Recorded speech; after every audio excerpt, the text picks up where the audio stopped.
تو اس ویڈیو میں ایک ٹاپک پہ بات کرنا چاہوں گا، وہ ہے لونڈیاں، فیمیل سلیو،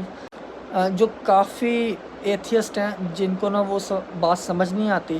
اگر ان کو جب پتہ چلتا ہے کہ اسلام میں جو ہمارے صحابہ کرام تھے، ہمارے نبی پاک صلی اللہ علیہ وسلم، ان کی جو ہے فیمیل سلیو ہوا کرتی تھی، تو وہ اس چیز کو ایک پتہ نہیں کس نظر سے دیکھتے ہیں، وہ سمجھ نہیں پاتے اس سب کا کنٹیکسٹ کیا ہے۔ تو اس بارے میں اس ویڈیو میں بات کرنا چاہوں گا، اور میں یہ پہلے ہی کلیئر کر دوں، میں سمجھتا ہوں ایتھیسٹ ہوتے ہیں دو طرح کے، ایک تو وہ جو واقعی میں حقیقت جاننا چاہتا ہے، اور ایک وہ ہے جس کو آپ سب کچھ ایکسپلین کر دو، ہاں یہ ایسے ہوا، لیکن اس نے نہیں ماننا، وہ اپنی ایک ضد پہ قائم ہے۔ تو میں ان لوگوں سے ذرا ہٹ کے بات کروں گا، ان لوگوں کے لیے جو واقعی میں ایک حقیقت پسند ہے۔ تو دیکھیں، لونڈیوں کا جو کنسیپٹ ہے وہ آپ ایسے سمجھ لیں کہ جب اسلام کے سٹارٹنگ دنوں میں جب جنگیں ہوا کرتی تھی ان لوگوں کے خلاف جو ظالم تھے، تو ابھی اللہ تعالیٰ کا یہ حکم تھا کہ اگر آپ جنگ کر رہے ہو ظالموں کے خلاف، تو آپ صرف انہی کو نقصان پہنچاؤ جنگ میں جو ظلم کرتے ہیں یا جو جنگ میں شریک ہیں۔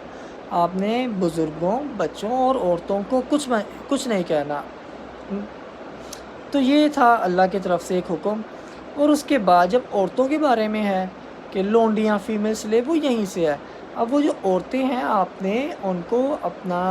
ایک غلام بنانا ہے۔ آپ نے اللہ تعالیٰ نے حکم دیا ہے کہ آپ نے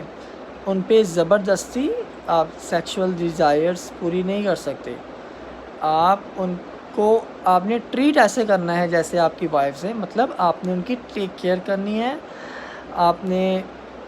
ہر لحاظ سے جیسے اپنی ایک بیوی کو رکھتے ہو، آپ نے لونڈی رکھنی بھی ہے، یہ حکم ہے اللہ کا کہ آپ نے اس کی دیکھ بھال کرنی ہے، اور آپ اس پہ زبردستی نہیں کر سکتے سیکشول ڈیزائر کی جب تک وہ خود راضی نہ ہو کہ، اور آپ اس پہ کسی طرح کا ظلم نہیں کر سکتے۔ یہ صرف اس لیے کہ وہاں پہ جو عورتیں بچ رہی تھیں آپ ان کو